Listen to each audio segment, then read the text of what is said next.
We found Travis fairly quickly, and I was so excited. I was a huge fan of Kubo and the Two Strings. I absolutely loved it. I just thought it was incredible. So I was thrilled, and when I first met with him, we had a real meeting of the minds. I think we both really fell in love with the same thing about the story.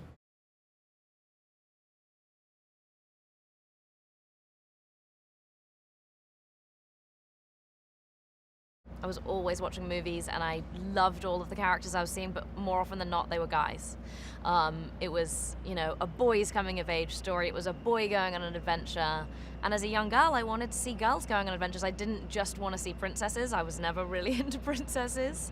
And I wanted to see a young female character who was weird and different and didn't fit into any of the typical boxes. She wasn't a cheerleader, she wasn't an athlete, she wasn't a nerd, she wasn't any one thing.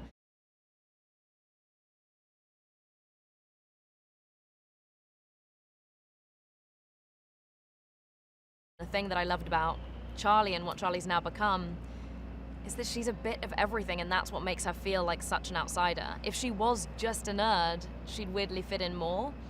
But it's that she's a bit of everything. She's a bit of a tomboy, but she's still a girl. She is an athlete. She used to do her diving, but she's just kind of got all of these different pieces, and her dad was always the one who saw all of those pieces and could reconcile them and make her one whole. And I like the idea that if you lose the person that understands you and can translate you, you kind of lose a sense of who you are, and that she's struggling to accept all of the pieces of who she is and find herself again.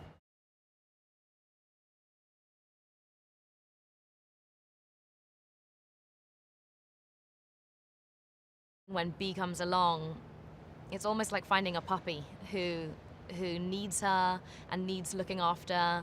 She is kind of forced to open her heart to him. She kind of has closed her heart after the death of her dad, and you can see it with her friends where she's kind of shut herself off a little bit. And B, because he's broken down and rusty and doesn't know what he's doing and can't speak, the fact that he needs her forces her to open her heart to him, forces her to take care of him, and in taking care of him, she kind of heals herself.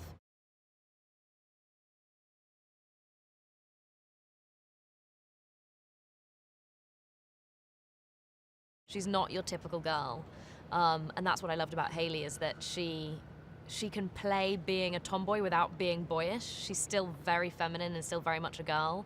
And that's something that I think is important for girls to see. I think too often female characters are delineated into like tomboy and, girly girl. And she, for me, had something lovely about her because she's got this real mix of beauty and femininity and also like a real tough edge. So I was thrilled. I was thrilled that they cast Hailee.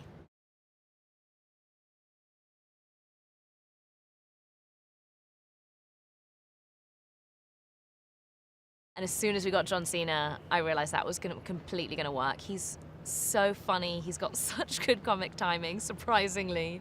But also just has a real warmth and a likability, as well as obviously being unbelievably terrifying and tough. So I think he straddles that line incredibly well, where he can be both the good guy and the bad guy.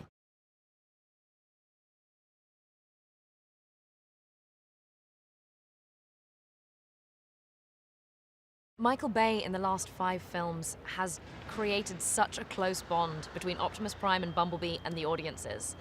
And that's really what this movie is feeding off of. Although it's a smaller standalone movie, it's built on that relationship that Michael Bay has created between the cinema-going public and Bumblebee. It's based on that love, and it's kind of being born out of that. So even though it's a separate, small prequel, it's very much feeding off of that and going on its own separate path.